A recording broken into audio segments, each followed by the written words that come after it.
Listo, muy bien, pues buenas tardes a todos. El día de hoy íbamos a empezar con gestión y análisis de datos de NumPy. Sin embargo, este capítulo requiere de bastante amor. Yo creo que lo vamos a tener mañana si me lo dejan mis actividades profesionales. Voy a mejorar mucho el formato. Si ustedes se fijan, ustedes tienen apuntes con una lista así de horrorosa. Y la verdad vale la pena trabajar con cada una de estas funciones. Entonces, vamos a saltarnos este capítulo para mañana. El capítulo 8 lo vamos a ver mañana. Y vamos a empezar ya con un repaso de lo que viene. ¿Qué es lo que vamos a trabajar durante las siguientes sesiones? Y aquí vale la pena también hacer un comentario. Durante estos días, si ustedes han seguido mis redes sociales y las de Pythonista, se hizo un anuncio que es tratamiento y visualización de datos con pandas. Este anuncio es de un evento que empieza el 3 de agosto. Algunos de ustedes se confundieron por este aviso. Este es el segundo módulo de este diplomado. Ustedes no tienen que pagar un centavo más. Recuerden, este diplomado es de 4 semanas. Eso significa que este tratamiento y visualización de datos con datas y Matplotlib, con pandas y Matplotlib, es el segundo módulo de este diplomado. Es un diplomado de 40 horas, apenas vamos a llegar a las 20 y falta la otra parte, que es esto de aquí. Sin embargo, estos módulos pueden ser tomados de manera unitaria. Py 301 es el que estamos por terminar esta semana, lo vamos a terminar, tenemos bastante tiempo. Y Py 311 es el de la siguiente semana. Sí, Abel, era lo que muchas personas me estaban diciendo si se volvían a inscribir, y la verdad no, yo soy una persona que procura ser lo más honesta posible, no quiero que paguen por algo que ya pagaron. Este diplomado, el de tratamiento y visualización de datos con pandas y Matplotlib, empieza la próxima semana. Inviten a quienes ustedes quieran, hago un pequeño repaso, de hecho se me van a aburrir el lunes porque es otra vez revisar la plataforma, y ¿cómo se llama? Y lo retomamos, son totalmente autónomos uno del otro. Ustedes pueden tomar Py 311 sin haber tomado Py 301. Obviamente sería una gran ventaja que lo hubieran tomado. Entonces, están en buen momento de invitar a quienes ustedes consideren, porque vamos a hablar de pandas, Matplotlib, y estamos trabajando también con Dask para el tema de cómputo paralelo, al menos como de a nivel introductorio. ¿Ok? ¿Estamos bien con esto? Entonces, bueno, vamos a comenzar. El capítulo 8, como les digo, necesito darle un poquito más de amor. No me gustó hacer una enumeración simple y sencillamente de temas. Quiero hacerlo como debe de ser. Entonces, lo vamos a trabajar mañana. Esto habría estado hecho desde antier, si no fuera por algunos temas de trabajo, que nuevamente me disculpo. Y vamos a continuar con el capítulo 9. El capítulo 9 es lo que vamos a ver nosotros a partir de la próxima semana. Esa es una pequeña introducción. Vamos a hablar de pandas. Pandas es la biblioteca de análisis de datos basada en Python más popular que existe. Pandas es la base para muchas otras herramientas que tienen que ver con manejo y gestión de datos, con gestión, análisis, transformación e inclusive manejo en diversos medios. ¿Qué características tiene? Bueno, para empezar, Pandas utiliza un concepto llamado data frame. Este concepto de data frame y el concepto de series se manejan tanto en R como en Python como en Julia, y el concepto es el mismo. Cuando hablamos de una serie es una especie de arreglo de una sola dimensión, y cuando hablamos nosotros de data frame estamos hablando de un arreglo en 2 dimensiones. Toda esta complejidad que tenemos con NumPy se simplifica cuando hablamos de pandas. Pandas utiliza NumPy, va a utilizar todos los arreglos de NumPy, todo lo que hemos visto de broadcasting y todas estas funciones que vamos a ver el día de mañana, se aplican a los data frames de pandas. Sin embargo, la funcionalidad primordial de pandas es gestión y manipulación de datos. Mientras que NumPy, su función principal es darnos una base enfocada a la gestión de arreglos y matrices. Pandas ya se mete de lleno al tratamiento de datos de manera mucho más avanzada. Como yo les comentaba previamente, Pandas puede ser considerado un Excel con esteroides. Además de los data frames y las series que tenemos, lectura y escritura de datos entre estructuras tanto en memoria como en diversos formatos de archivos y bases de datos. Si ustedes están desde Pi 121, se acordarán que les enseñé cómo conectarse a Mongo, cómo conectarse a una base de datos MySQL, cómo traer archivos en PDF, cómo extraer de manera más o menos satisfactoria contenidos de PDF, gestionar archivos separados por comas, etcétera, etcétera. Si no estuvieron en Pi 121,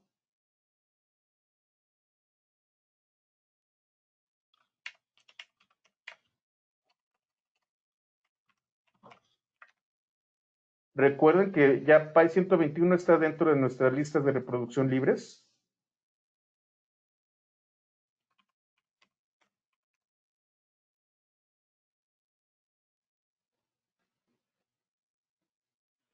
Entonces, Pi 121, que es gestión de datos y web scraping básico con Python,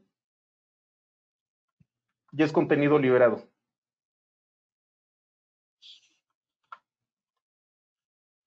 Ahí están los videos.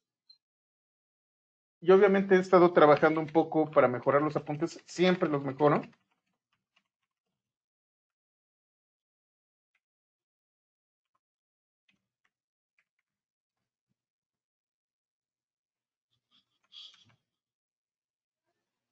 Y aquí están los apuntes. La máquina virtual que estamos utilizando en este momento es compatible con este curso de Pi 121, entonces pueden utilizarla. Para los que ya tuvieron Pi 121, pues se acordarán que hicimos bastantes cosas. Y les voy a pedir un favor. Esto también se me pasó, creo que es responsabilidad mía. Disculpen a aquellas personas que acaban de entrar. Vamos a estar trabajando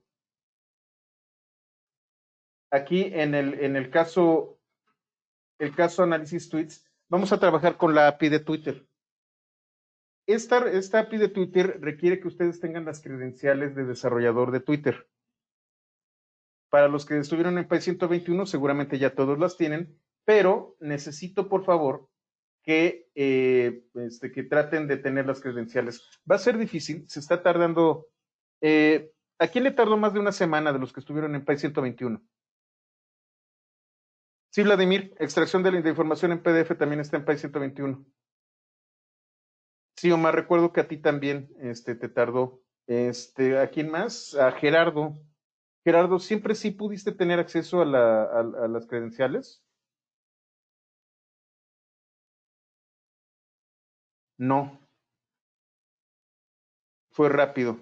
Vamos a ver qué es lo que podemos hacer sí, ¿por qué te la denegaron? Si puedes escribirlo. Recuerdo que porque era una cuenta demasiado reciente, ¿no? Por los argumentos. Pero fueron los mismos que utilizamos para todos, ¿no?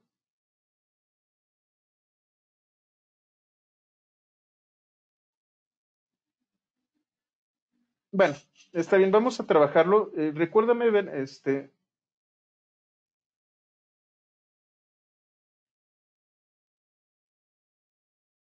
di una sesión, pero no estuviste, ok.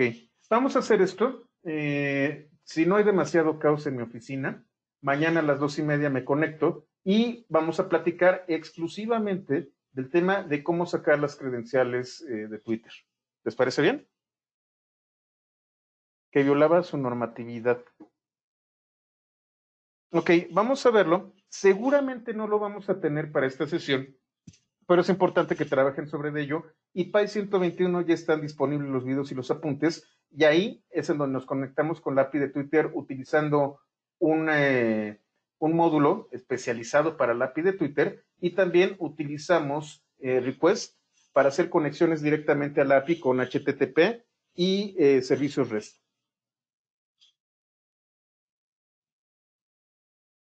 ¿Dónde lo puedes checar? Vamos a verlo rápido. Siempre cambia,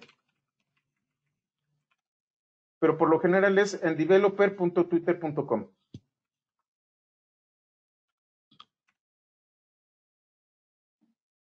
En este caso estoy como Pythonista. Yo tengo que generar una app Si se fijan, es PAI 121 Network X. Y aquí tengo algunos detalles. Tengo que generar llaves y tokens para poder acceder a la API. No le voy a picar porque si no tendría que regenerarlos. Pero aquí donde se dice Keys and Tokens es donde están las credenciales para yo poder utilizar la API de Twitter. Además de Twitter, otra alternativa sí puede ser, Gerardo, pero perdería, pudiera ser el grafo de Facebook, nada más que es todavía más exigente. Desgraciadamente, y ese es el problema, Gerardo, por los abusos que han ocurrido con respecto a las APIs, cada vez se ponen muchísimo más difíciles. Cuando empecé el proyecto hace 2 años, era prácticamente colocar el nombre del proyecto y ya sacabas las credenciales, no necesitabas aprobación. Hace un año empezaron con lo de analítica, la cosa esta de los británicos que abusaron del uso de Facebook. Tanto Twitter como Facebook y todas las demás redes sociales se pusieron muchísimo más exigentes con los accesos a desarrolladores. Cambridge Analytica, efectivamente. Sí, Leonardo, efectivamente, para el grafo de Facebook piden hasta videos.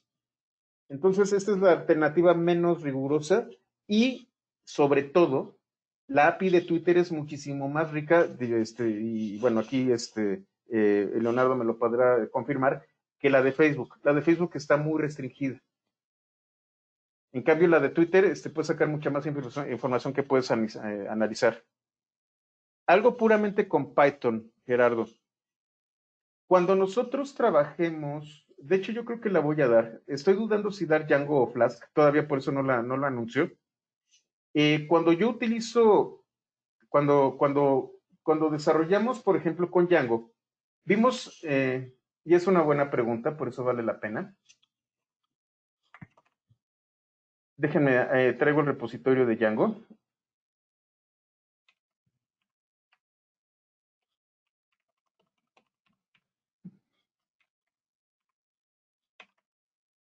Es PY 201.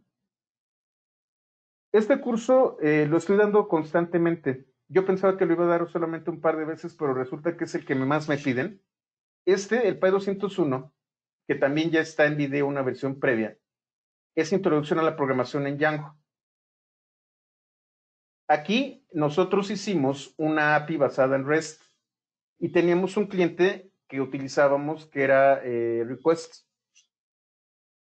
Lo que hicimos en PY 121 fue hablar con más detalle de requests, pero no es mala idea, Gerardo. Lo que voy a tener que hacer es generar una API que voy a colocar en mi servidor, en la que nosotros podamos consumir datos y que sea segura para todos.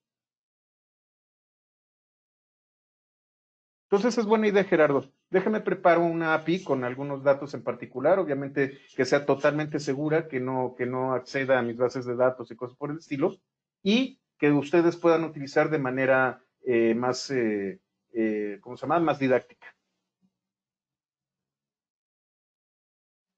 Muchas gracias, José Franklin. Ahí está la sesión en donde lo explico. De todas formas, mañana a las 2:30 procuro conectarme y en vivo lo platicamos. Muchas gracias, Franklin.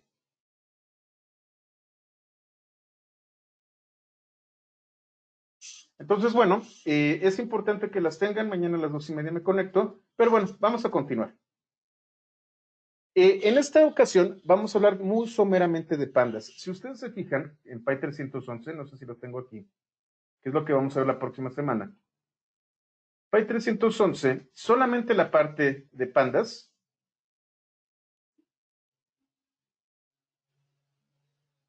son 16 capítulos. No, 15 capítulos. Matplotlib es uno y me faltan otros 3 capítulos que tengo que desarrollar.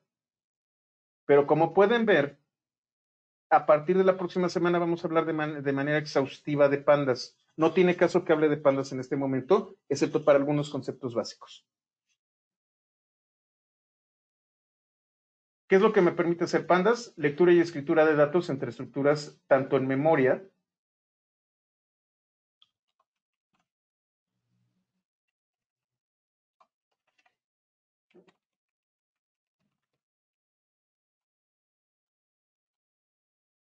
aprovechando diversos formatos de archivos y bases de datos. A lo mejor ustedes han escuchado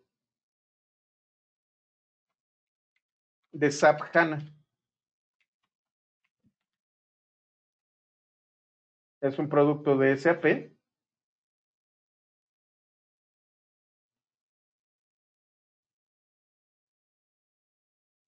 que habla de una base de datos en memoria.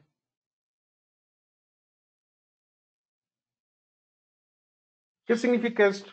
Bueno, conforme hemos avanzado en la tecnología, los costos de almacenamiento y de memoria pues han disminuido considerablemente y ahora, aunque sí es un poco costoso, sí es común que tengamos en corporativos, en empresas medianas, en universidades, máquinas que pueden tener hasta 256 gigas de RAM. Como les digo, sí es una cantidad bastante fuerte para alguien que utiliza una laptop, pero ya estamos hablando de que nosotros podemos tener una base de datos de 120 gigas, de 200 gigas directamente en la memoria y aprovechamos el bus de la memoria para poder trabajar con estas bases de datos. Hay otro proyecto que también tiene una base de datos en memoria. Y de hecho estoy muy dudoso si retraso un poquito los demás cursos y doy un curso intermedio de Spark.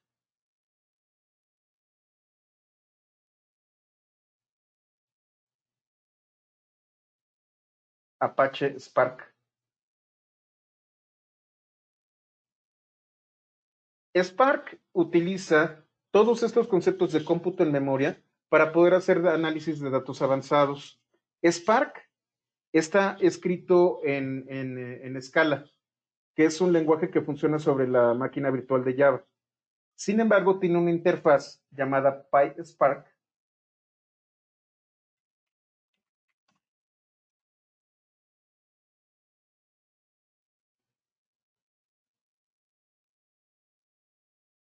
que me permite utilizar toda la infraestructura de cómputo en memoria de Spark para poder trabajar. Otra de las ventajas que tiene Spark es que se puede conectar a HDFS, que es el sistema de archivos de Hadoop.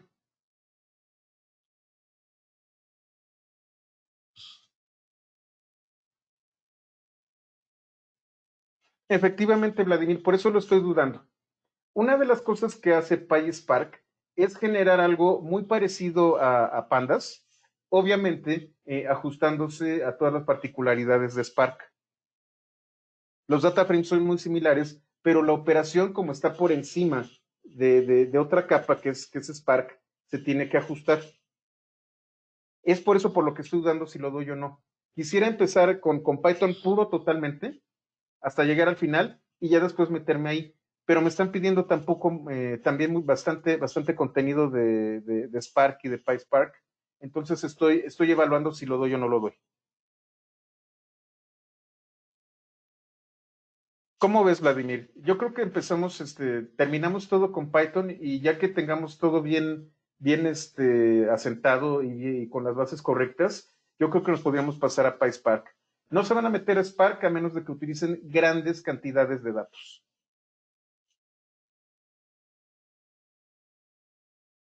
Spark es justamente eso, cómputo en memoria. Tú vas a tener una especie de base de datos con la que vas a poder realizar operaciones en memoria y digamos que Spark es un sucesor creo que todavía se llama así, de Yarn.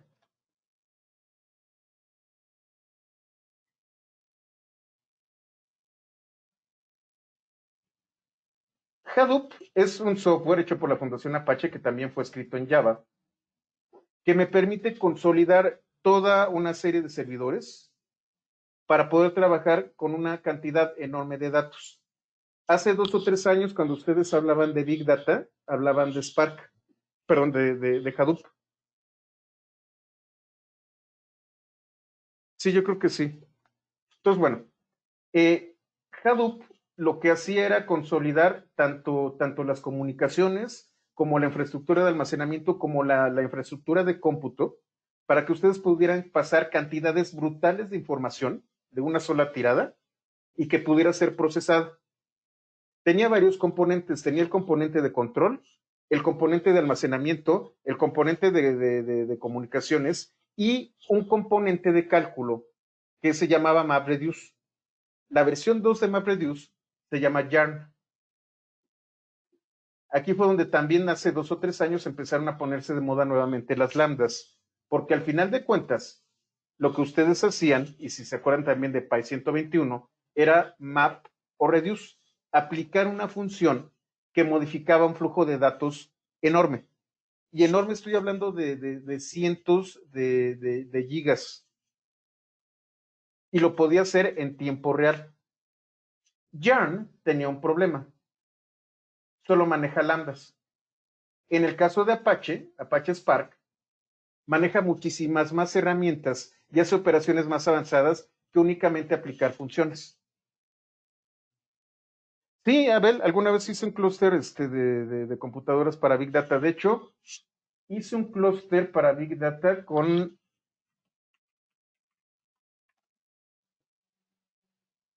estas cosas.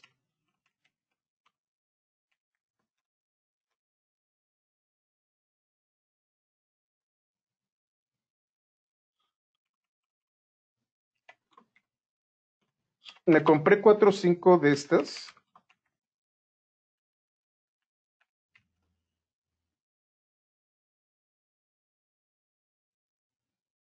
De estas mini PCs. Creo que eran de estas. Son relativamente baratas, con un procesador Core i7 y con 32 GB de RAM. Y entonces tenía un clúster de 4 de estas maquinitas, únicamente para hacer un laboratorio. Tengan mucho cuidado con esto porque resulta muy caro.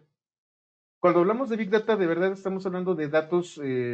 Para empezar, necesitamos un dataset o una fuente de datos que realmente tenga muchísima información.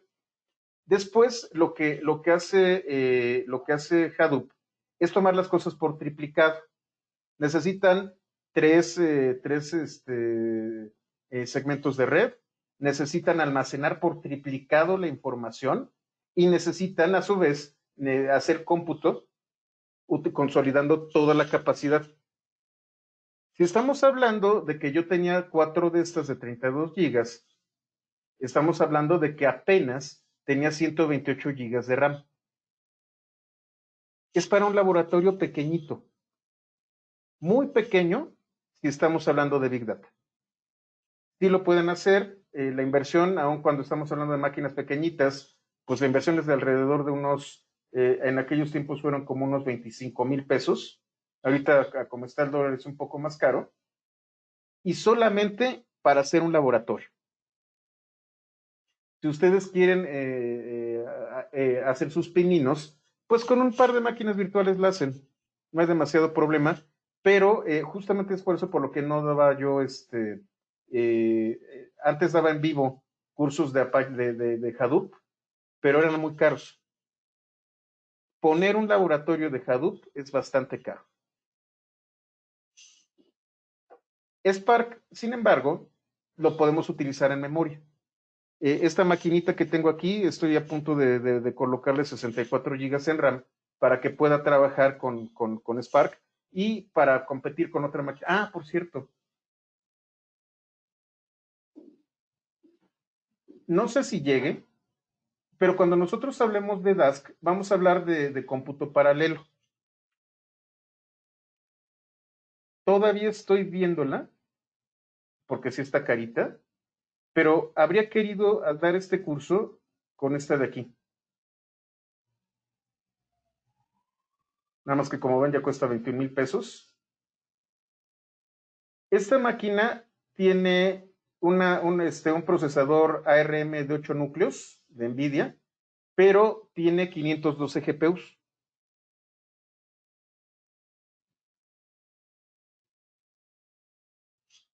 Entonces, lo que pensaba hacer, y es una pregunta que me están haciendo en privado, es generar toda una infraestructura de cómputo paralelo aprovechando los 512 GPUs que tiene esta cosa.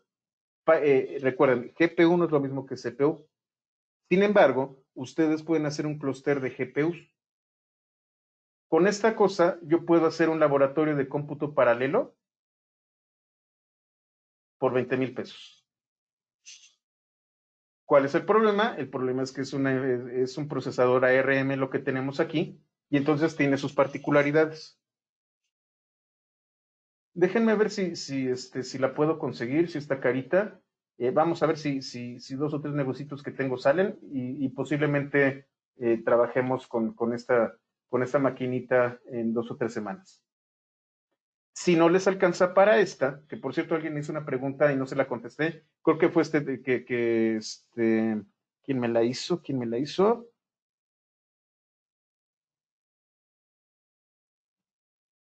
Franklin, creo que tú me la hiciste. Si no les alcanza para algo así, este es un verdadero monstruo. Hay otra maquinita que también hace cómputo paralelo y no es tan cara. Es otra Jetson, pero es la Jetson Nano. Que cuesta 3,400 pesos. Digo, no es una Raspberry Pi, pero no está tan cara.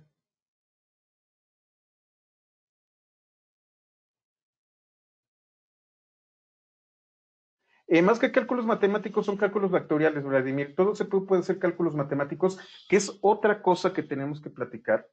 Para hacer pininos en este tipo de cosas, y si van a utilizar un dataset de unos cuantos megas, no necesitan cómputo tan poderoso. Normalmente nos queremos nosotros subir a la moda de la tecnología y queremos comprar estos armatostes. Sí, efectivamente, lo que quiero hacer es jugar con ellos. Pero pues a veces no nos podemos dar el lujo de gastarnos 20,000 pesos y tenemos una laptop con un Core i5. De todas formas, y ese es el objetivo precisamente de estos cursos, inclusive con una máquina virtual moderada como la que tenemos nosotros, podemos trabajar con temas de datos. Al final de cuentas, toda la potencia la va a hacer una máquina de manera automática. Los principios son los mismos para una máquina virtualizada como la que tenemos aquí, que va a utilizar 2 o 3 núcleos, que con un monstruo de estos de 512 núcleos. Los conceptos son los mismos. Y si vamos a estar trabajando con datasets de, no sé, 1 giga, pues tienes 16 gigas en RAM o tienes 8 gigas en RAM. Se va a tardar un poquito, pero sí los va a procesar.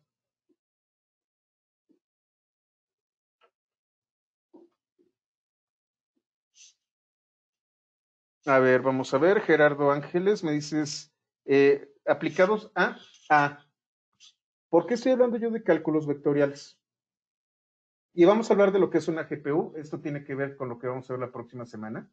Entonces vale la pena que lo platiquemos aquí. Y tiene mucho que ver con pandas y con NumPy. Si ustedes recuerdan, todo este tiempo les he insistido que NumPy lo que hace es álgebra lineal y que maneja arreglos y matrices. Cuando salieron los primeros GPUs, y GPUs significa Graphical Processor Unit, eran aquellos coprocesadores que nosotros le colocábamos una máquina para que nuestros jueguitos de video no tuvieran lag. ¿Cómo funcionan los juegos de video? Funcionan a través de vectores. Lo que ustedes están haciendo son proyectores vectoriales en 3 dimensiones. En 3 dimensiones, el ray tracing, todo este tipo de cosas, no es otra cosa más que manejo de triángulos. Lo que ustedes necesitaban para poder jugar, híjole, estoy ya bien retrasado, no sé, no sé, Empires, por ejemplo, Injustice, y que se viera perfectamente cuando le sacan la sangre a Batman, es un GPU que pudiera utilizar un gran número de triángulos o vectores. Para lo que son buenos los GPUs es precisamente para álgebra lineal y para transformación de matrices. Curiosamente, todas las técnicas que tenemos en este momento para machine learning y para inteligencia artificial y deep learning no son otra cosa que álgebra lineal aplicada. Y entonces el GPU pasó de ser una herramienta de videojuegos a volverse una herramienta de cómputos. También para descifrar claves o passwords. Eso lo vamos a ver cuando veamos álgebra, no sé si lo de este año. Podríamos hablar nosotros de otro tipo de álgebra en donde hablamos de de algoritmos de cifrado elíptico y cosas por el estilo, que no es precisamente el álgebra lineal con la que vamos a estar trabajando, pero podemos platicar.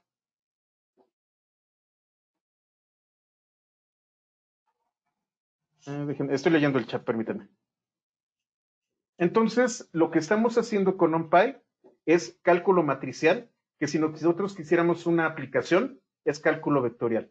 Y si ya tenemos máquinas que hacen cálculo vectorial, que fueron diseñadas única y exclusivamente para cálculo vectorial, entonces nosotros ya podemos utilizarlas, no para que se vea bonito como le sacamos la sangre a Batman, sino que las vamos a utilizar para operaciones de Machine Learning y de Deep Learning. Esa es la aplicación, Gerardo. Un GPU inicialmente fue hecho para videojuegos, pero resultó ser tan bueno para álgebra lineal que se volvió muy importante. Si ustedes se van a NVIDIA, y curiosamente, si ustedes recuerdan, NVIDIA hacía tarjetas de video.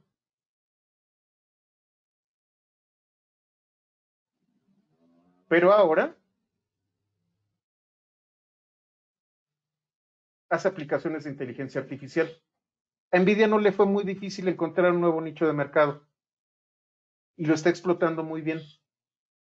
Sí, NVIDIA era inicialmente para las mejores tarjetas de video de juegos, pero miren, la Universidad de Florida ya está utilizando estos dispositivos para hacer cálculos especializados de inteligencia artificial. El clúster de NVIDIA utiliza Tesla, sí. De hecho, vamos a ver las especificaciones rápidas de la Jetson Nano.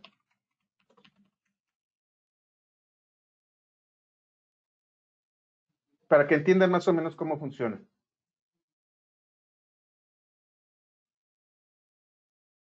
Es una plaquita muy pequeñita. De hecho, esta sí la tengo en casa. Cuesta $99. Déjenme ver aquí estas especificaciones.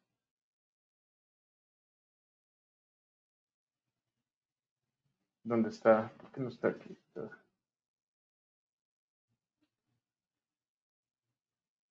Tiene 128 GPUs NVIDIA CUDA,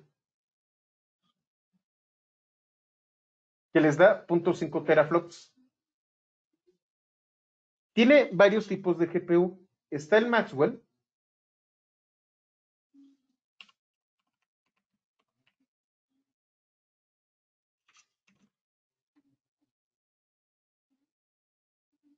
Y tenemos los Tesla. Al final de cuentas son arquitecturas especializadas de CPU, perdón, de GPU.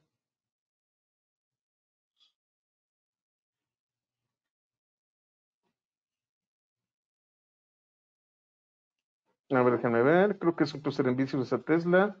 Claves y passwords, José Luis. ¿Recuerdas Pepe Linux y el Fova Pro, el que aplicaba esto? Sí, sí, sí. De hecho, esto no es nuevo. Como les digo, pues es álgebra lineal, nada más que con muchas aplicaciones. Lo que está haciendo NVIDIA es sacar varias familias de procesadores que hacen lo mismo y que tienen diversas presentaciones. Tienen la presentación Nano, que es la que yo les recomiendo para que no gasten demasiado dinero. Pero si ustedes tienen lana para eso,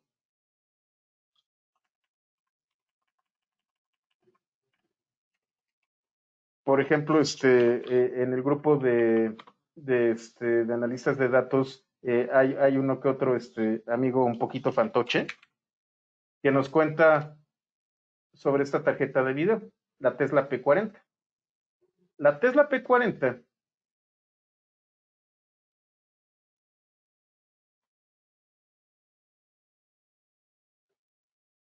tiene 3.840 núcleos,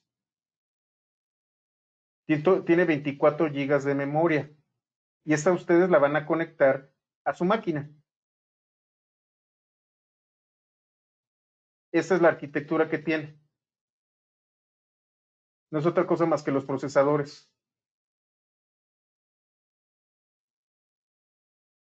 Aquí está comparado con otras tarjetas de procesamiento gráfico.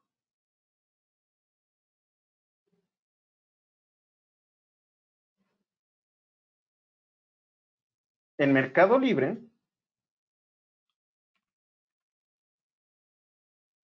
una Tesla P40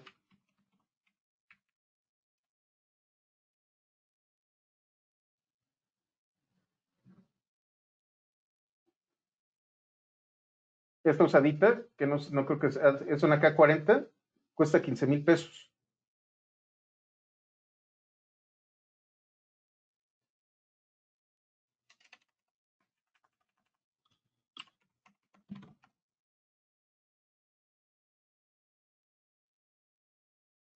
Esta K40 en 5,000, una K10, una K20 en 12,500, una K40 en 15,000. Y tenemos una K40 nuevecita en 50,000 pesos. Sí, Vladimir tiene 3 o 4 arquitecturas y al final de cuentas, para serles honesto, es bien difícil que utilicen toda la capacidad de estas cosas. De hecho, justamente estoy dudando si comprarme la Nvidia Xavier, porque si es mucha lana y la verdad es únicamente un capricho. Todo lo que puedo hacer, lo que yo pudiera hacer con una de estas para cursos en particular, lo puedo hacer con una nano sin problemas. A menos de que tuviera un gran problema de inteligencia artificial, yo no recomendaría utilizar eso. Pero pues la verdad está bien bonita. Estoy viendo si me sale el negocito. Y de ser así la compro. Pero, pues ustedes pueden irse por cosas inclusive más baratas. Si su máquina ya tiene una tarjeta de medio pelo de GeForce, de Nvidia, o una de AMD, de una Radeon, también ustedes pueden hacer operaciones con estas tarjetas gráficas de cómputo utilizando GPU.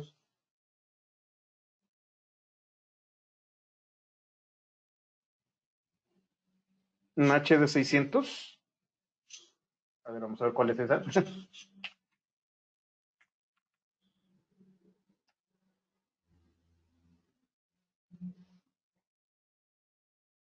No, eso no es. Los ejemplos que estoy dando aquí los estoy dando con matrices de 5x5 y cosas por el estilo que son chiquititas. Cuando estamos hablando de este tipo de equipos y cuando estamos hablando de cómputo paralelo, estamos hablando de que son de 40 dimensiones y cada dimensión tiene 5,000 elementos y cosas por el estilo. Estamos hablando de cantidades brutales de información. Jamás se imaginan la cantidad de datos que ustedes tendrían que procesar con esto. Con una tarjeta de video de medio pelo y con 2 o 3 herramientas para acceder a estas GPUs, ustedes pueden hacer sus pininos en el tema de inteligencia artificial. Y por ejemplo, que es otro juguete, y este juguete es todavía más barato,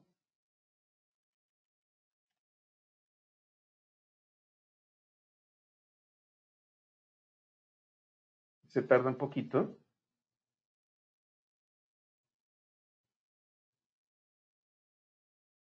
es, es un procesador RISC que tiene un coprocesador también para cálculo tensorial. Ya no estamos hablando de vectores, sino de tensores, que son primos teóricos, que cuesta $40.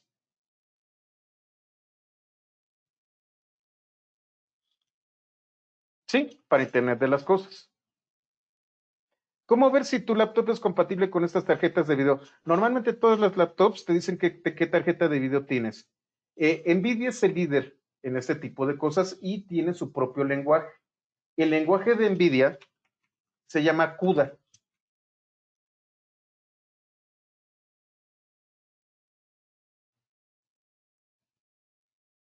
Este lenguaje está hecho precisamente para utilizar todas las operaciones que tienen los GPUs de NVIDIA. Existe un estándar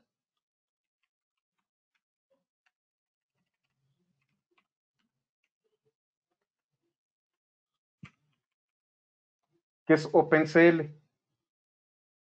OpenCL es un estándar abierto en donde funciona tanto para NVIDIA como para los procesadores AMD. Si ustedes quieren hacer cómputo paralelo con GPUs, tanto para NVIDIA como para Radeon, van a utilizar OpenCL. Si solamente tienen una tarjeta NVIDIA, pueden utilizar CUDA.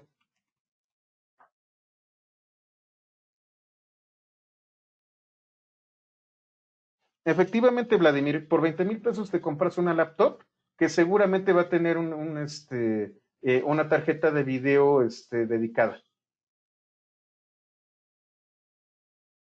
Ah, y ese es el problema también, Javier. Las Lenovos, algunos modelos no tienen, tienen únicamente la tarjeta de gráficos de Intel. Intel es bueno, pero no he trabajado con la aceleración de Intel para ¿cómo se llama? Para GPU. Particularmente las ThinkPad, hasta modelos recientes tenía muy malas tarjetas de video, como las ThinkPad en particular, son una línea para negocios. Se pensaba que no era necesario que tuvieran una buena tarjeta gráfica. Más recientemente, estamos hablando de hace 2 o 3 años, empezaron a meterle buenas tarjetas de video a las ThinkPad, pero pues tienen que ser más recientes. La T430 ya está viejita, entonces seguramente no tienes una tarjeta de video tan bonita.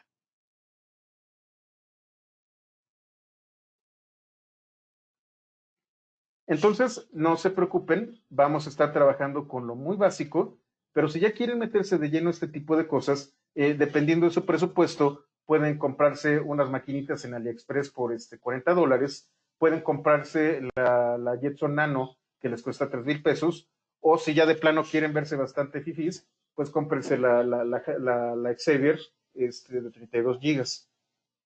Yo voy a comprar esta de Xavier de 32 gigas porque como se acordarán ustedes, tengo la espinita clavada desde las, ¿cómo se llama? Desde las Raspberry Pi, que no podía compilar yo mis bibliotecas en una plataforma ARM. Ahorita sí ya tenemos memoria decente, procesamiento decente, y entonces sí ya voy a poder yo compilar mis bibliotecas directamente en la arquitectura ARM.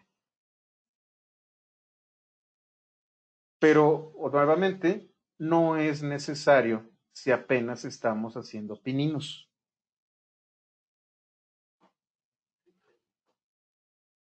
Vladimir, esa es una pregunta muy buena. En opinión personal, ¿sería mejor la Jetson de 20,000 o la Jetson Nano?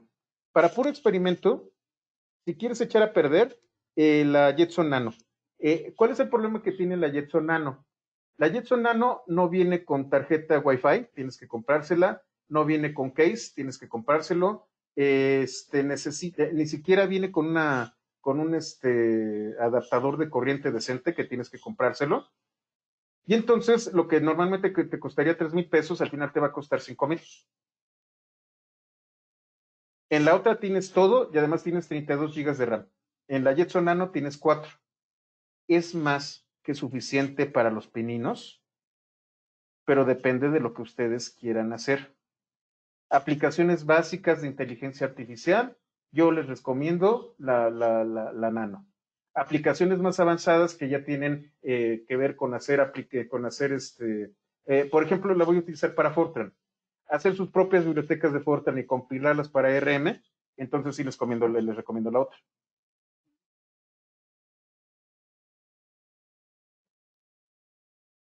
Yo creo que si me están preguntando sin las bases, pues obviamente no sirve absolutamente nada para nada. Primero lo que les recomiendo es trabajar con lo que estamos nosotros en estos momentos, que son las bases, y a partir de ahí comprar. En este momento, si ustedes me preguntan como alumnos míos qué les recomiendo, es sigan con las clases, con su computadora tal cual, y las máquinas virtuales las hacemos. Si ustedes quieren experimentar, por ejemplo, Vladimir también lo dice, pues un clustercito con nano no estaría mal. Una Jetson Nano si la pueden conseguir. ¿Qué no les recomiendo? No les recomiendo las Raspberry Pi. Eso sí, si ustedes van a estar trabajando con herramientas de estas, las Raspberry Pi les van a quedar muy, muy cortas, les van a quedar chicas. Es preferible una laptop con un GPU más o menos decente, un NVIDIA GeForce, que hacer un clúster de Raspberry Pi. Si quieren hacer un clúster, empiecen con las Jetson Nano.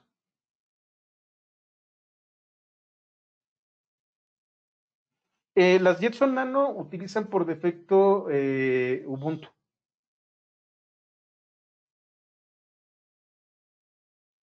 Uy, un curso para un mini clúster de Nano. Puede ser, déjame ver. Las Raspberry Pis, ¿para qué se utilizan? Las Raspberry Pis son máquinas como computadoras personales, nada más que con un procesador de un celular de gama media. Entonces, las Raspberry Pis fueron desarrolladas para cómputo personal. Entonces puedes colocar una película, conectarte a internet, revisar tu correo, cosas por el estilo, pero no vas a esperar mucho más.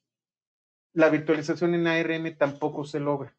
Ustedes no pueden virtualizar en ARM de manera eficiente. Y la Jetson Nano utiliza un procesador ARM. Entonces es muy fácil que ustedes los sistemas operativos de ARM que para Raspberry Pi los puedan colocar en la Jetson Nano. ¿Qué es lo que tiene la Jetson Nano de diferencia? Que NVIDIA ya tiene su propio SDK. Déjenme, se los coloco.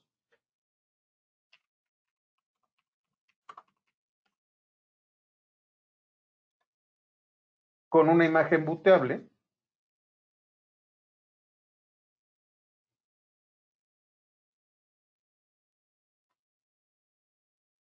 El Jetpack SDK no es otra cosa más que un Ubuntu con una gran cantidad de bibliotecas hechas por NVIDIA para que puedan empezar de inmediato con estos temas. La Jetson Nano tiene la misma arquitectura de procesador que las Raspberries. Nada más que además de esta arquitectura ARM, tiene 512 núcleos de procesamiento, perdón, vectorial.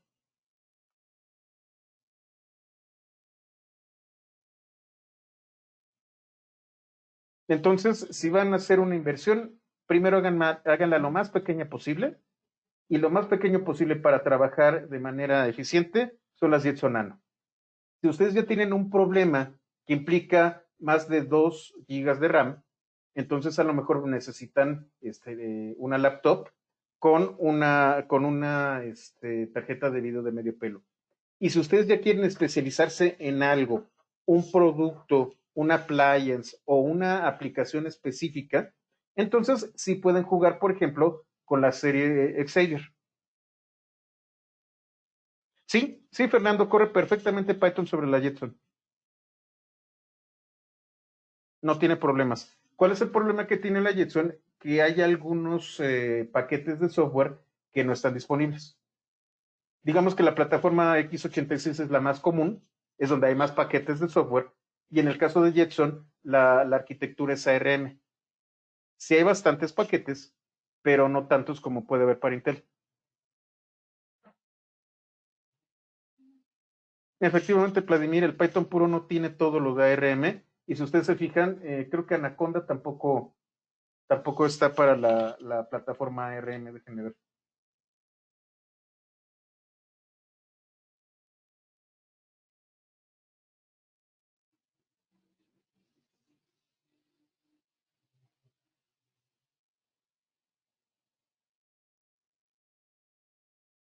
Tiene para x86 y Power 8 y Power 9.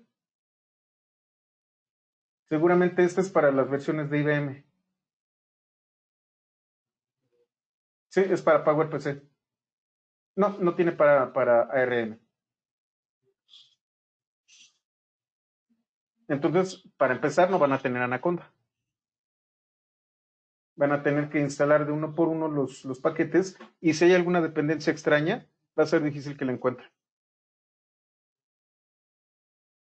Todos los ejemplos de Jetson no pueden ser aplicados a una computadora normal. Yo creo que sí, Francisco, nada más que necesitarías traerte las bibliotecas de NVIDIA. ¿Saben qué? Eso sí lo puedo hacer. Denme chance. Yo creo que sí va a ser a fin de año. Les voy a enseñar cómo utilizar las bibliotecas de NVIDIA y aprovechar su GPU. Para que ustedes no gasten, voy a hacerlo sobre un GPU de una laptop. Porque sí, también me están pidiendo mucho eso y hay muy poca documentación de cómo hacerlo. Entonces, déjenmelo de tarea y a lo mejor no es un curso como estos, a lo mejor es un webinar o algo así, pero sí me lo están pidiendo mucho y me gustaría hacerlo. Claro que sí, Vladimir. Cualquier procesador que pueda hacer cálculos vectoriales se puede utilizar. ¿Cuál es el problema? El problema es que NVIDIA ya generó sus propias herramientas, sus propias bibliotecas y ya generó inclusive su propio lenguaje. Si tú te vas a meter a trabajar con la plataforma Intel, es más,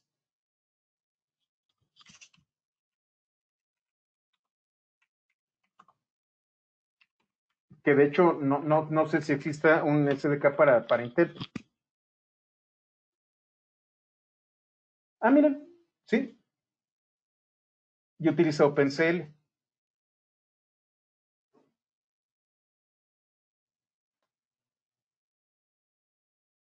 Déjenme ver también, déjenme averiguar.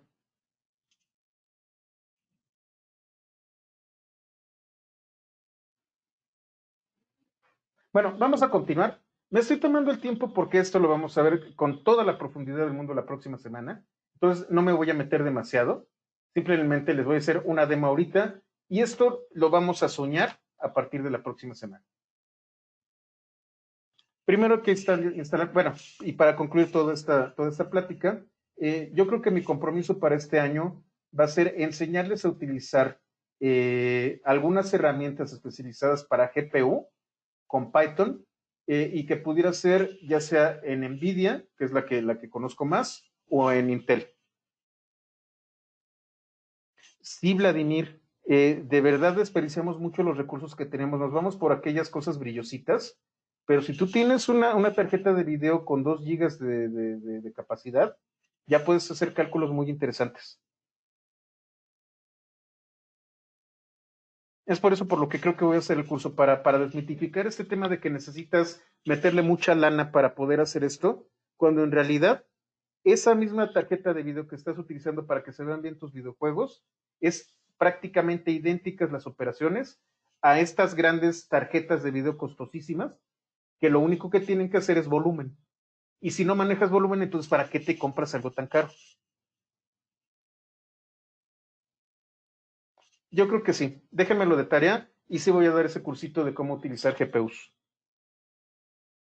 ¿A qué tipo de empresa se le puede ofrecer este conocimiento, Francisco? Por ejemplo, esto es muy interesante y como les digo, tenemos tiempo. Déjenme cerrar esto. Muchos temas de inteligencia artificial se utiliza y sobre todo estos dispositivos como la Nano, como la Jetson, como la Xavier y todo este tipo de cosas, por ejemplo, para dispositivos autónomos. Esto que ven ustedes aquí, no voy a colocarle el audio, pero NVIDIA, voy a adelantarlo un poquito.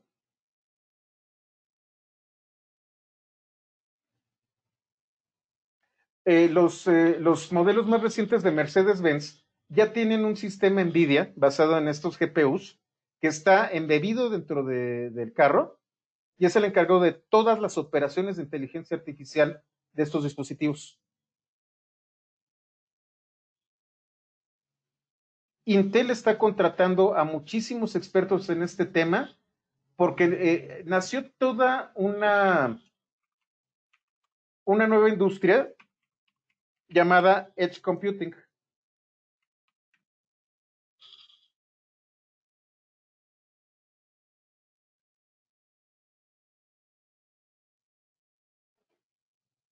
Edge Computing es esto de aquí, justamente como lo ven en la gráfica. ¿Cómo yo puedo embeber ya no dispositivos básicos, ya no estoy hablando de microcontroladores como pudiera ser un Arduino o como pudieran ser bueno, dispositivos de baja potencia, sino verdaderos sistemas de cómputo que controlan la operación de máquinas como puede ser un automóvil? Y entonces los automóviles autónomos son los que utilizan este tipo de tecnología. Alexa utiliza Edge Computing para poder identificar lo que tú estás diciendo. Necesitas dispositivos de bajo consumo de energía, pero de procesamiento de datos muy rápidos. Y entonces los vas a tener en el carro, lo vas a tener en Alexa, lo vas a tener en operaciones de campo en donde estás midiendo alguna cosa. Y es ahí en donde entra todo este tema de Edge Computing. Y están contratando. Intel está muy necesitado de gente que sepa de este tipo de cosas. Si están ustedes en Guadalajara y saben un poquito de esto, los van a contratar. Entonces, bueno, vamos a continuar. Instalamos pandas. Por convención, pandas se importa como PD, NumPy se importa como NP, pandas como PD. Y lo que nosotros vamos a hacer es algo muy similar a lo que hacemos con nuestros arreglos. En este caso yo tengo una clase llamada DataFrame, en donde los datos siempre van a ser de 2 dimensiones. Un DataFrame, su característica es que es un arreglo de 2 dimensiones. Tenemos un arreglo y si se fijan, inclusive la presentación es distinta. Me da un encabezado y me da también encabezado por renglón. Esto ya se ve distinto. Puedo utilizar objetos tipo list, que a su vez contienen objetos tipo list. Puedo utilizar objetos tipo div.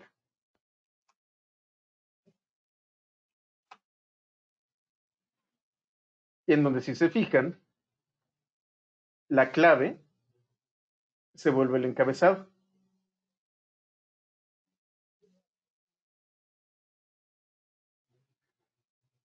Lo más interesante que tenemos con pandas es que yo puedo generar un arreglo bidimensional y también lo puedo pasar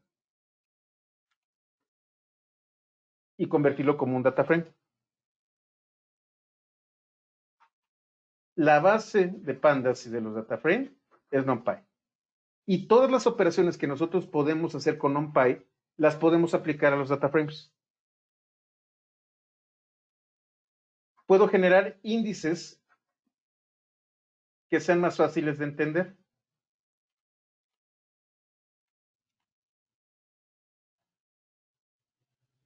Y entonces aquí yo estoy haciendo un ejemplo en donde, por ejemplo, tengo una lista de asistencias del curso PAE 101, 111, 121 y 301, y cuántos asistentes tuve en enero, cuántos en febrero, en marzo, abril, etcétera, etcétera. Como pueden observar, es algo distinto, pero no totalmente ajeno a NumPy. Genero esta matriz y ahora le voy a decir que voy a tener un índice para los encabezados superiores y las columnas van a ser A, B y C. Perdón. El índice es para los renglones y las columnas son A, B y C. Y además de los data frames, yo tengo las series. Las series son arreglos de una dimensión, que siempre van a tener un nombre.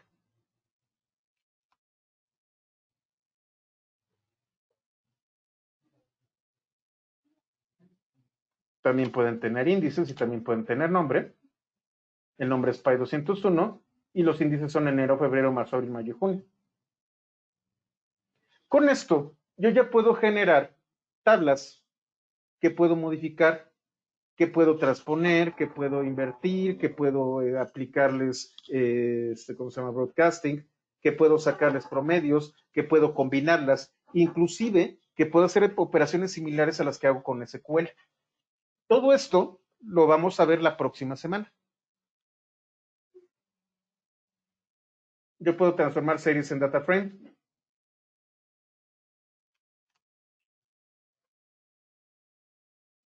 Y esta es la materia prima para el análisis de datos. ¿Cuál es la ventaja que tienen los data frames?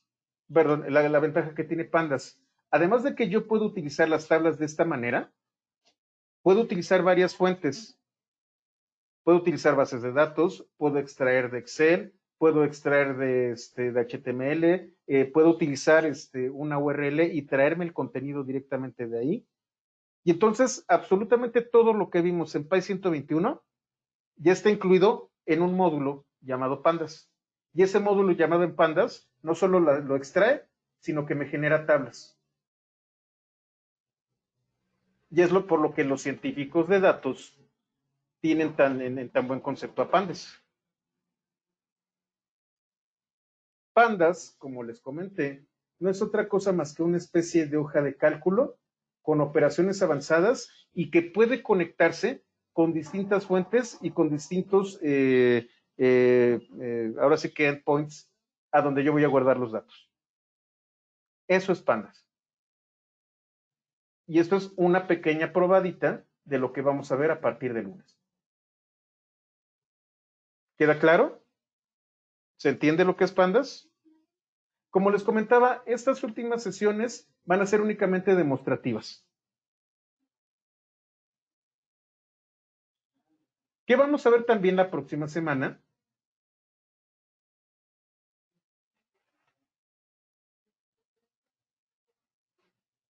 Ay, perdón, algo pasó. Déjenme cerrar esto. Esto no deben ver.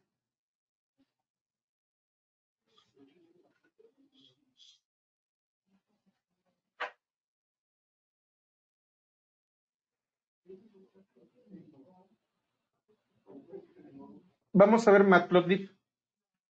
Vamos primero al capítulo 10, que son los scikits. Como yo les comentaba en las primeras sesiones, los scikits no son otra cosa más que proyectos alternos de SciPy. Son una serie de iniciativas independientes de SciPy, pero que utilizan SciPy. La base es NumPy, Pandas, Matplotlib, Jupyter, etcétera, etcétera, etcétera. Y a partir de aquí, yo puedo generar una estructura como la que tenemos aquí, donde dice Scikit Example, y puedo crear mi proyecto. Entonces hay muchos proyectos de diversas índoles. Identifiqué 2 o 3 que están muy maduros. Scikit-learn, que es para Machine Learning y que lo vamos a estar utilizando. De hecho, esta es la biblioteca principal para Machine Learning en Python, que me permite hacer clasificaciones, regresiones, clusterings, todas estas técnicas de Machine Learning. Estas las vamos a ver este año, pero a final de año. Tenemos Scikit-image, está muy bonito, que lo tengo que dar antes porque lo vamos a estar trabajando con Matplotlib y lo vamos a ver también la próxima semana. En particular, sí bueno, a partir del siguiente módulo, sí lo vamos a ver. Scikit-image me permite hacer procesamiento de imágenes. A ver, Marcelo, ¿te podría decir que Panda sustituye a todo lo que teníamos que tener en Tidyverse en R? Más o menos. Sí, Marcelo, a decir verdad, tanto R como Pandas están muy enfocados a datos. Como yo les comentaba, R es un lenguaje de dominio. Su única razón de ser es análisis de datos. Python tiene muchas otras vertientes. La vertiente más importante que compite con R, para empezar, es SciPy. Pero la que compite directamente con muchas herramientas de R, como la que tú acabas de decir, es Pandas. Cuando tú entras a R vas a encontrarte también con data frames y también te vas a encontrar con series. Y si no te metes a programar más con R, vas a estar trabajando constantemente con data frames y con R. Perdón, con data frames y con series. Hay más, y contestando tu pregunta también, Marcelo, yo considero que hay muchos más paquetes especializados de análisis de datos en R que en Python. Si ustedes quieren meterse totalmente de lleno a análisis de datos, yo podría recomendarles R por el tema de la cantidad de bibliotecas. Si me preguntan ustedes por facilidad de uso y sobre todo porque con aprender un solo lenguaje de programación ustedes pueden aplicarlo a muchísimas ¿cómo se llama? Especialidades, les recomendaría Python.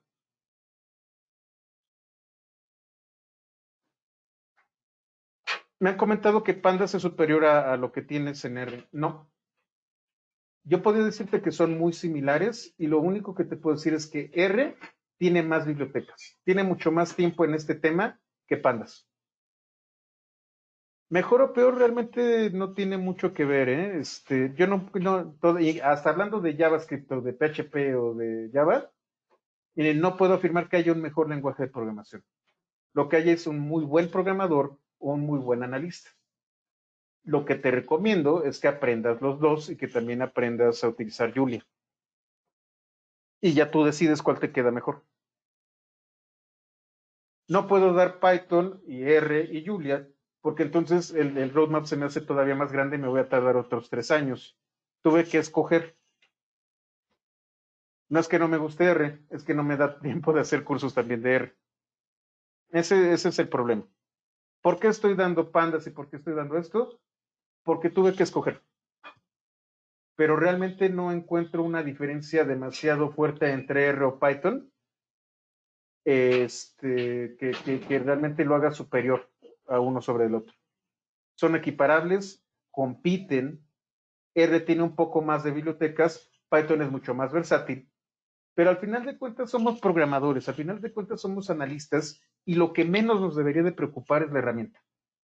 Saber los conceptos es lo importante y si tú sabes cómo funciona una serie y un data frame en Python, sabes cómo funciona una serie y un data frame en R. En esta elección, ¿qué hice está el futuro? Gerardo, como te digo, llevo 3 años con esta elección. Me estoy apegando a esta elección. Ya después, cuando termine, que seguramente voy a tomarme otros 2 años, entonces ya pensaré qué más hacer.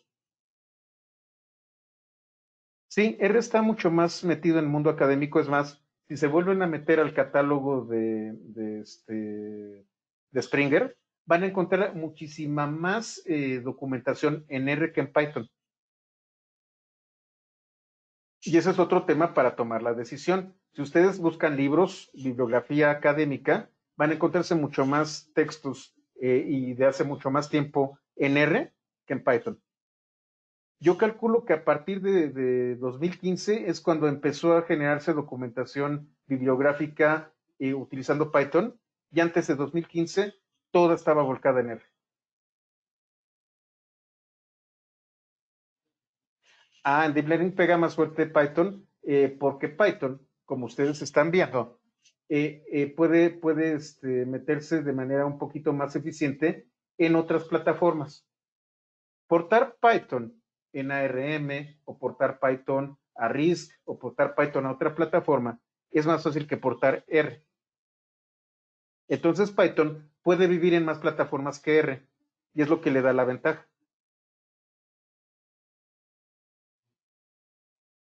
No sé si se entiende. Al final de cuentas puedes utilizar lo que quieras, pero ¿cuál es más versátil? ¿Quieren meterte a bajo nivel, que es lo que yo quiero hacer? Pues me voy a meter a Fortran. También me preguntan cuál es el lenguaje para poder optimizar el uso de Deep Learning. El lenguaje para optimizar el uso de Deep Learning es Fortran, utilizando ¿cómo se llama esta cosa? Coarreglos. ¿Cuál es la ventaja? De que por encima de este Fortran, puedo colocar Python. Por debajo de Scala, puedo colocar Python. Por debajo de C, puedo colocar Python. En el caso de R, tienes que compilar todas las bibliotecas de R y solo vas a utilizar R. Cisco, por ejemplo, cuando tú hablas de automatización, está utilizando Python, pero no para análisis de datos, sino para automatización. Nuevamente, Python es un lenguaje de propósito general. Es por eso por lo que escojo Python. Con Python mato muchos pájaros de un solo tiro. Con R me encasillaría única y exclusivamente en análisis de datos. Es ahí en donde viene la diferencia. Si quiero abarcar más posible, utilizando exactamente el mismo marco de trabajo, pues entonces utilizo Python. Si yo me dedicara exclusivamente a datos, posiblemente, y es una posibilidad, utilizaría R.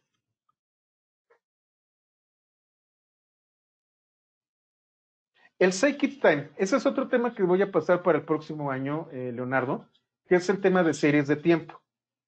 Pandas, como se los voy a comentar también la próxima semana, fue desarrollado por economistas para análisis de series de tiempo, en donde ustedes tienen procesos no lineales que deben de ser analizados a través de patrones a lo largo del tiempo. ¿Por qué las series de tiempo son importantes? Porque al final de cuentas estas series de tiempo nos pueden decir si va a haber algún tipo de estacionalidad con respecto a cosechas, con respecto a mareas o con respecto a mercados. Las series de tiempo están muy tiradas al sector financiero. Si ustedes están muy metidos en el tema de las criptomonedas, seguramente han escuchado de que hay ciertas tendencias que si ustedes pueden adivinarlas, pueden ganar millones de dólares. Las series de tiempo son utilizadas para identificar cierto tipo de patrón a lo largo del tiempo que se pudiera repetir. Y si le atinan, se vuelven millonarios. Es análisis predictivo, pero utilizando procesos estocásticos, es decir, aleatorios, a lo largo del tiempo, pero tomando en cuenta de que el ser humano y algunos, bueno, la gran parte de los fenómenos naturales son cíclicos. Análisis predictivo lo puedes hacer de distintas maneras, Gerardo. Puedes utilizar modelos que vienen desde cero, que son los que son no entrenados, o modelos en donde tú le das cierto tipo de pistas a la máquina para que pueda adivinar cuál es la ruta del modelo. Es otro tipo de predicción el que haces con series de tiempo. Arimas, Arima. Efectivamente, Leonardo, esos modelos. Es bien bonito esto, la verdad no se van a aburrir, hay muchísimos temas y desgraciadamente solamente si ustedes tienen una maestría o un doctorado, los van a poder tomar de manera seria. Hay cursos en Platzi, tienen en Coursera y cosas así, pero de verdad no hay demasiada información rigurosa matemáticamente con respecto a estos temas. Y es el problema con Latinoamérica, al final de cuentas vamos a ser usuarios otra vez. Yo no quiero que eso suceda. Voy a tratar, y ese es el objetivo de estos cursos, de poder darles contenidos de calidad con profundidad sobre estos temas y entonces no solamente ser usuarios, sino poder dar un paso adelante y por primera vez tener una gran ventaja sobre los demás.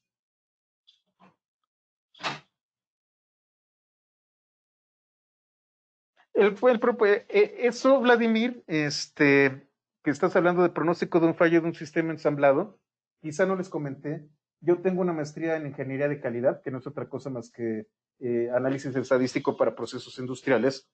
Eso se llama reliability.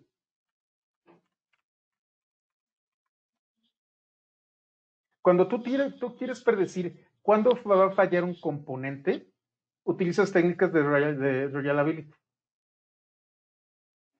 Pero eso tiene que ver ya más con procesos industriales que con data science. De hecho, de eso iba a ser mi tesis sobre reliability y tiene que ver con justamente estos segmentos de una curva. Cuando ustedes están hablando ¿cómo se llama? De productos, sobre todo de la industria de la transformación, que llegan a sus ciclos de vida finales. El final de la curva del ciclo de vida.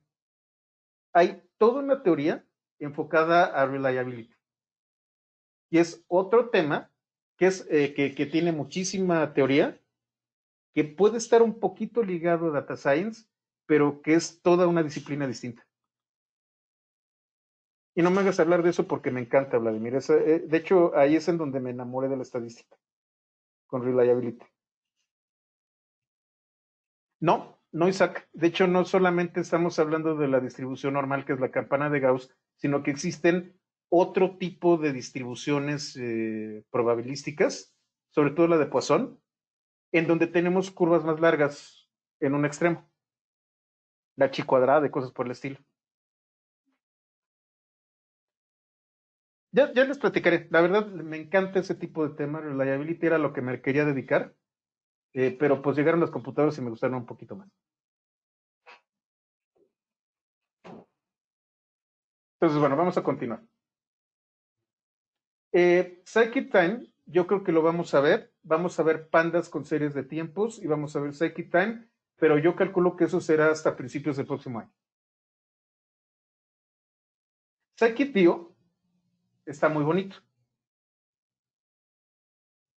Tengo una hija que es bióloga, bueno, va a ser bióloga, que me tiene muy frustrado porque quiero que meterla en la bioinformática, pero no le gusta. Este Scikit está especializado en temas biológicos y análisis de poblaciones biológicas. Ojalá la convenza de que se meta a bioinformática. Tenemos este, que es de networks, que es para redes. Si ustedes recuerdan, cuando estamos hablando de técnicas avanzadas, tanto de Machine Learning como de Deep Learning, ya empezamos a hablar de redes. Estamos hablando de grafos, estamos hablando de tensores, estamos hablando de estructuras algebraicas enormes que me permiten a mí identificar relaciones entre cada nodo de esta red. Scikit Network funciona para redes sociales, funciona para redes de comunicaciones y funciona para Machine y Deep Learning. Esta la vamos a ver someramente este año. Ya existen otros proyectos del Scikit. Por ejemplo, ¿qué otro conocen ustedes ahora que estamos en esto? Estos son los que estoy viendo muy interesantes. Este lo vamos a utilizar a partir de la próxima semana, el Scikit-Image. Scikit-Learn lo vamos a ver también este año. Y Scikit-Time lo vamos a ver hasta el próximo año.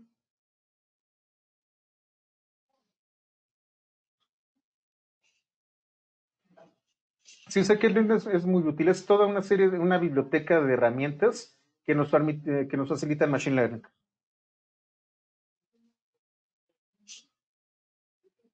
Es más, y qué bueno que lo dices, Leonardo, porque es una oferta que te he estado haciendo. El proyecto Pythonista no solo trata acerca de mí. Si ustedes quieren dar un curso, si lo quieren dar gratis o quieren cobrarlo o cosas por el estilo, para eso está Pythonista. Si ustedes requieren de una herramienta o requieren apoyo para dar sus propios cursos, y no solamente los que dé yo, la plataforma está abierta.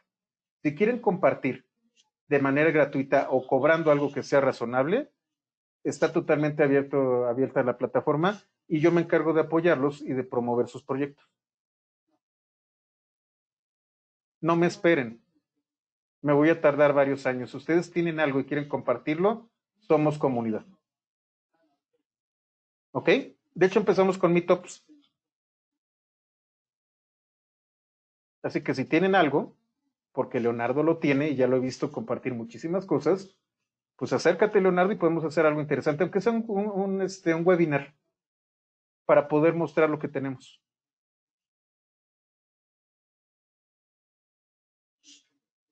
Héctor, ¿tú también? Pues bueno, tenemos los Scikits y aquí vamos a hacer una pequeña demostración de lo que viene la próxima semana con Scikit-Image. Matplotlib es un paquete que está basado en MATLAB.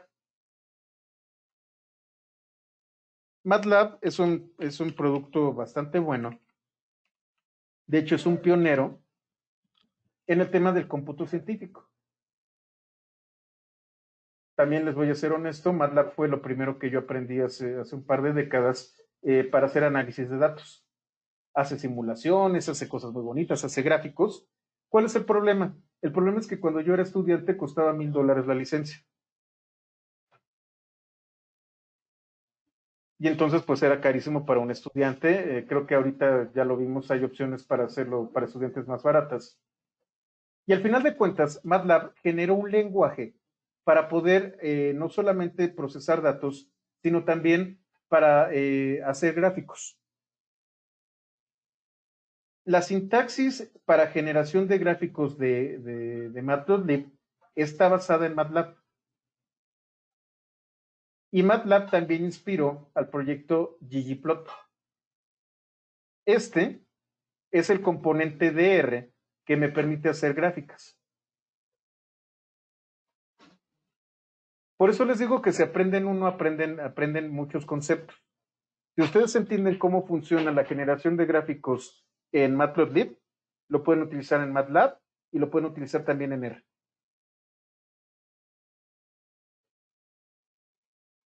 ¿Todavía cuesta mucho, Vladimir? Sí, me imagino que el licenciamiento de MATLAB debe de estar por el cielo. Y entonces, esta sintaxis se está utilizando, es muy simple, los programadores somos muy flojos. Si ya existe, ¿para qué vamos a generar algo totalmente nuevo? Simplemente tomamos lo mejor de lo que encontremos y lo vamos a utilizar. Por cierto, hay otro proyecto que no tiene que ver con Python, que es Octave.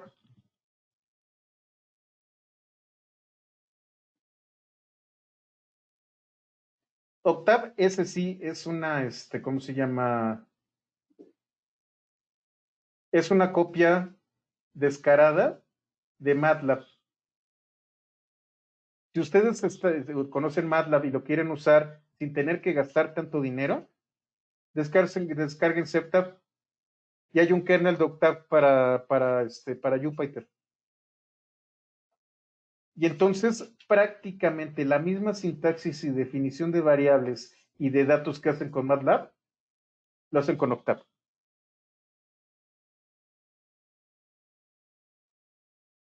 Y la función primordial de Matplotlib con la que vamos a estar trabajando es pyplot.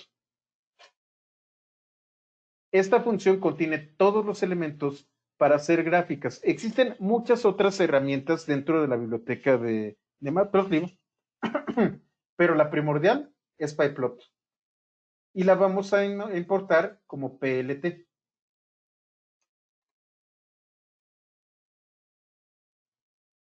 Creo que ya lo había instalado.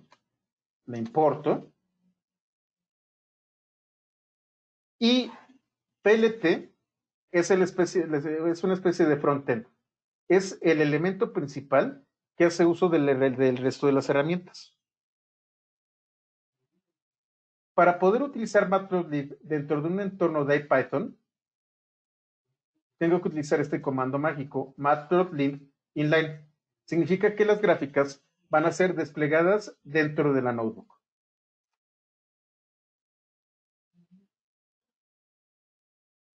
Voy a importar NumPy y voy a hacer un ejemplo. Si ustedes recuerdan, vimos linspace, que lo que me va a hacer es generar un arreglo que va a simular ¿cómo se llama? Un eje. Entonces voy a generar un arreglo que va de 0 a 5, incluyendo al 0 y al 5, de 100 elementos.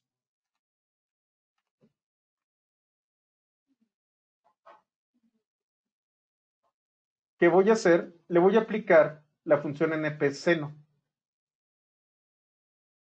Esta función va a calcular el seno a partir de cada elemento de la regla.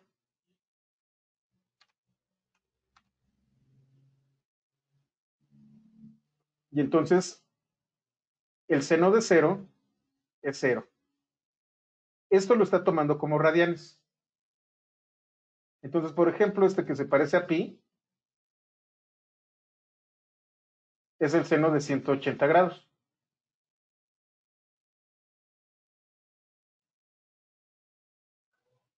Por aquí anda el 1.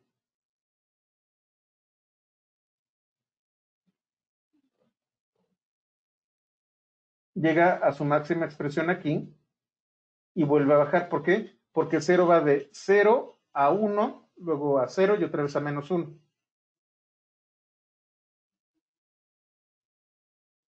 Esto no se los vaya a platicar, les enseño la gráfica.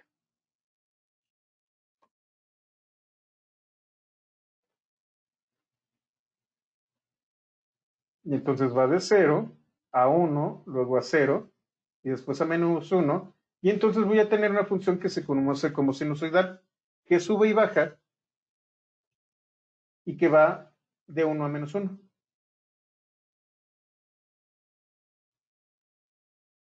Yo puedo generar gráficas con múltiples funciones. En este caso, tengo el seno, tengo dos pares, x y np seno, x y raíz cuadrada de x y el coseno de x. Estoy colocando eje x, eje y.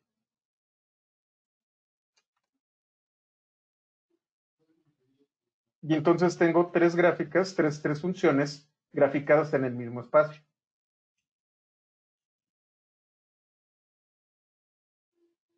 Puedo colocarle etiquetas y también puedo colocarle encabezados a mis gráficas.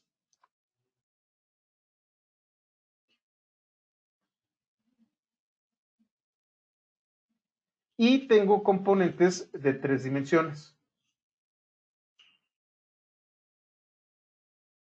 MPL Toolkits tiene una serie de herramientas que puedo utilizar. Uno de ellos es mplot 3D, en donde yo, utilizando estas herramientas, que también la vamos a ver, podemos generar gráficos tridimensionales. Y entonces estoy utilizando aquí ecuaciones paramétricas para esta curva. Esta curva está en 3 dimensiones. Uno de los componentes que no se ven normalmente en estos cursos es el de procesamiento de imágenes. No va a ser un procesamiento avanzado, simplemente van a ser 2 o 3 ejemplos vistos con mayor detalle que lo que estamos viendo aquí para la manipulación de imágenes. Voy a utilizar Scikit-Image y este paquete que me permite hacer operaciones de entrada y salida, es decir, escribir y leer archivos de imágenes. Los instalo, los importo. Otra vez, no se preocupen. No vamos a ver Seaborn. Yo creo que Seaborn lo cambié por Dask, Omar. Déjame ver si lo podemos ingresar. Seaborn es una biblioteca que también está basada en Matplotlib, pero está especializada en temas estadísticos. Lo que yo quiero que vean, y por cierto les voy a presentar a alguien aquí, es el manejo de imágenes utilizando la misma herramienta. Al final lo que nosotros tenemos cuando tenemos procesamiento de imágenes son arreglos de píxeles. Los píxeles tienen ciertas características. En este caso, si ustedes se van a imágenesperrita.jpg, se llama Adara y es una de mis consentidas y seguramente la han estado escuchando en estas sesiones.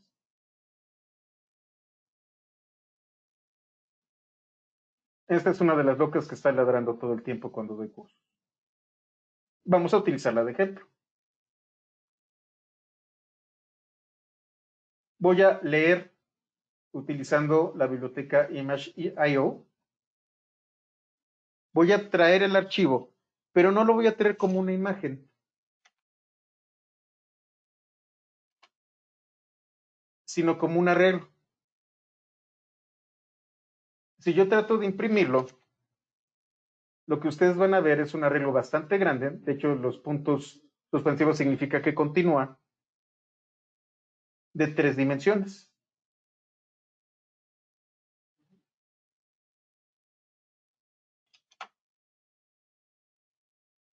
Contiene todos estos valores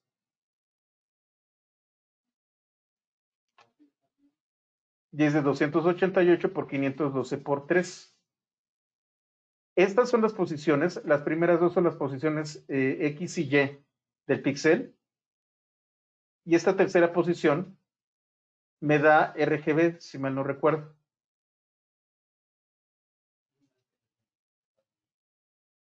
¿Qué voy a hacer?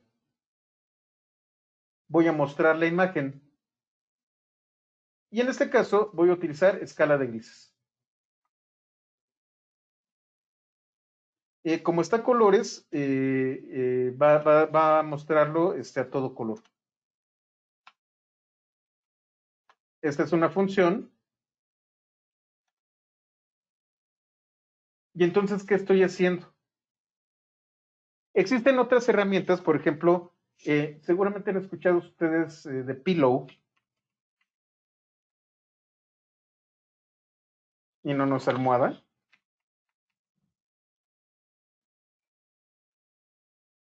Pillow es la herramienta por defecto de gestión de imágenes de Python, pero estamos hablando de imágenes tradicionales. Estamos hablando de imágenes que nosotros vamos a colocar dentro de, no sé, una página web o cosas por el estilo, y entonces si queremos sombrear una foto o pixelearlo, cosas así, vamos a utilizar Pillow. Lo que estamos haciendo aquí es cada uno de estos elementos, aun cuando componen una imagen, están compuestos de un arreglo de datos. Sí, Pillow también se utiliza para extraer texto porque identificas los ejes.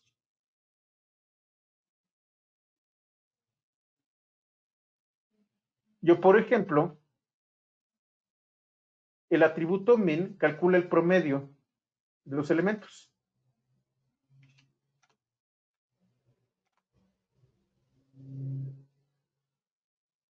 Entonces, lo que estoy haciendo es sacar el promedio de cada uno de los píxeles y aplicarlo. Y ahora sí lo despliego en escala de grises. ¿Qué estoy haciendo? Estoy haciendo un proceso de imagen, pero lo que estoy obteniendo en realidad es un arreglo que puedo manipular. A ver, tengo fotos de etiquetas defectuosas, un video de cuándo se fabrican las etiquetas. ¿Cómo le digo al software que tome las fotos y las busque en el video? Vamos a ver.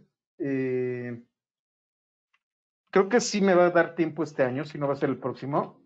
OpenCV. Esta es una biblioteca que está escrita en C++, pero que tiene una interfaz para Python, que es la que más se utiliza, y con esto tú puedes hacer análisis de flujos de datos y de video.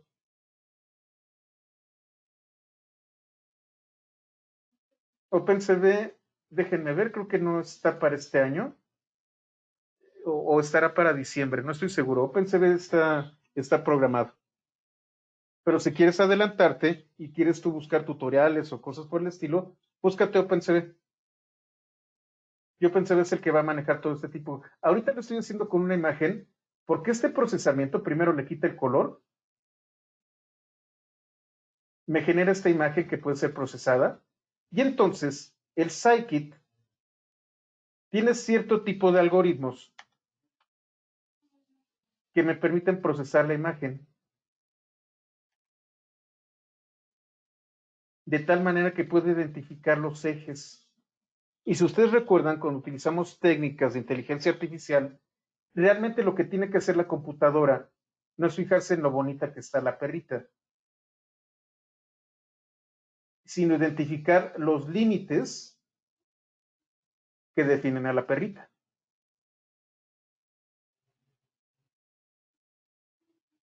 Y tengo varios algoritmos que me permiten interpretar a la perrita de distintas maneras. A partir de este procesamiento de las imágenes es que yo puedo identificar patrones y delimitar un objeto. Y dependiendo de una biblioteca que tengo, voy a identificar el elemento perrita. ¿Por qué? Porque tengo muchas fotos de perros en diversas posiciones. Identifico patrones y estos patrones los convierto y los comparo con lo que tengo aquí. Por eso es peligroso esos programitas de Facebook que le dicen que cómo te verías si fueras mujer o cómo te verías dentro de 50 años. Lo que están haciendo ustedes es alimentar una base de datos de caras. No, nada es gratis en este mundo. Están dándole sus biométricos a otra persona. Podemos utilizar distintas técnicas, Ernesto. Al final de cuentas, estas son las herramientas crudas. A partir de aquí podemos utilizar distintas herramientas más refinadas como las de gradientes, etcétera, etcétera, etcétera, etcétera. Estamos yendo desde abajo, Ernesto. Ya después vamos a ver todas las técnicas que tenemos de Machine Learning y de aprendizaje estadístico y todo este tipo de cosas y podemos escogerlas. Ahorita es cómo le hago para que a partir de una foto logre delimitar la figura de la perra. Eso es lo que quiero que quede demostrado aquí. Ya después entraremos con temas más avanzados. Si ustedes recuerdan, cuando salió la Xbox, que traía la cosa esta que tenía una camarita, al final de cuentas ustedes tenían algo así. Simplificaba hasta la mínima expresión a una persona e identificaba ciertos puntos que era con lo que el Kinect. El Kinect lo que hacía era esto, procesaba la información así e identificaba límites. Y estos límites era con lo que podía jugar y con lo que tú podías interactuar. Así es como funciona el Kinect. No tiene que ver todo esto. Tiene que ver lo mínimo necesario para identificar el patrón.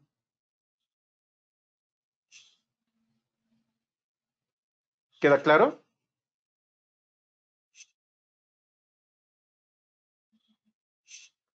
Perfecto.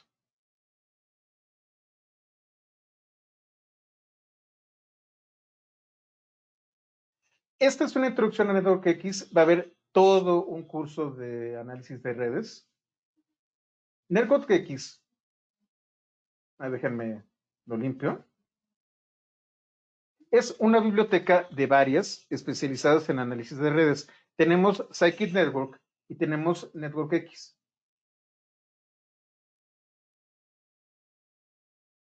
Una de las grandes ventajas que tiene Network X es que es una biblioteca de bastante edad, donde hay una gran comunidad y que es especializada en todo el tema de grafos, digrafos, multigrafos, redes, etcétera, etcétera, con aplicaciones.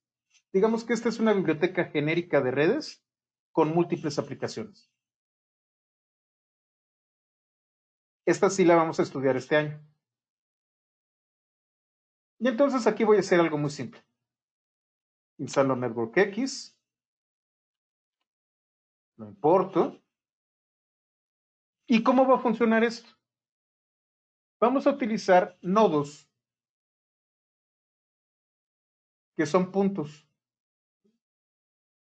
Estos puntos están conectados a través de lo que se conoce como ejes.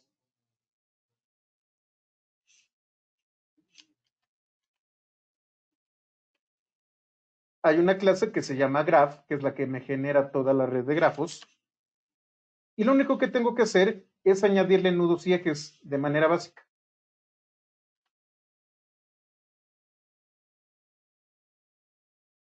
Network X tiene su biblioteca para visualizar los grafos.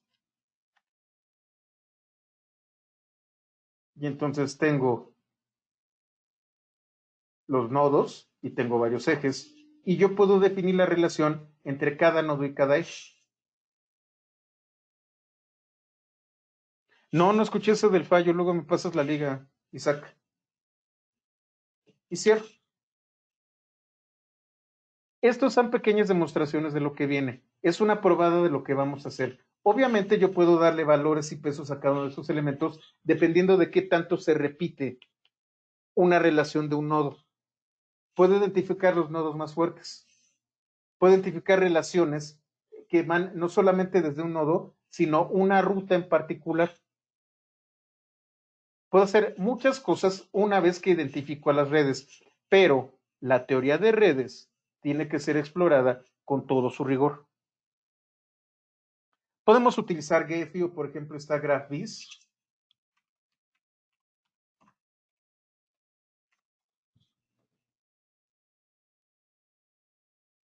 Hay muchas herramientas.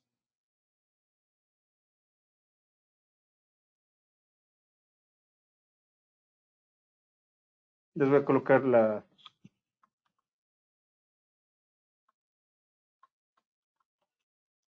Efectivamente, PyViz y todo este tipo de cosas. Gephi es otra biblioteca.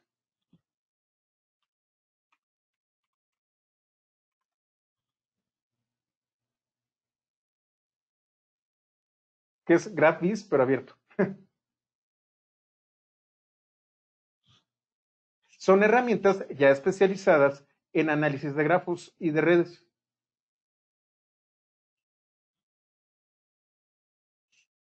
Lo que vamos a hacer es esto, es un dashboard en donde nosotros podemos jugar de manera interactiva. Vamos a verlo de manera programática, cómo generamos código para hacer algo similar a esto.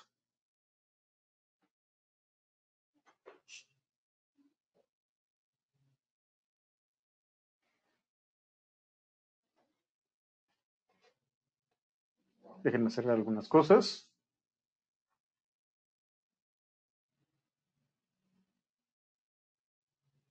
Vamos a acabar aquí. Mañana vamos a hablar un poquito sobre análisis del lenguaje natural y sobre lo que faltó del capítulo 8.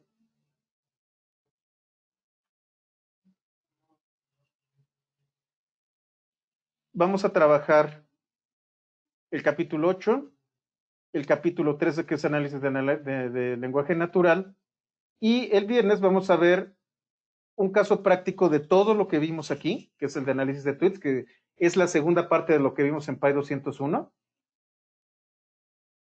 perdón, PY 121, y vamos a ver una pequeña introducción a SymPy.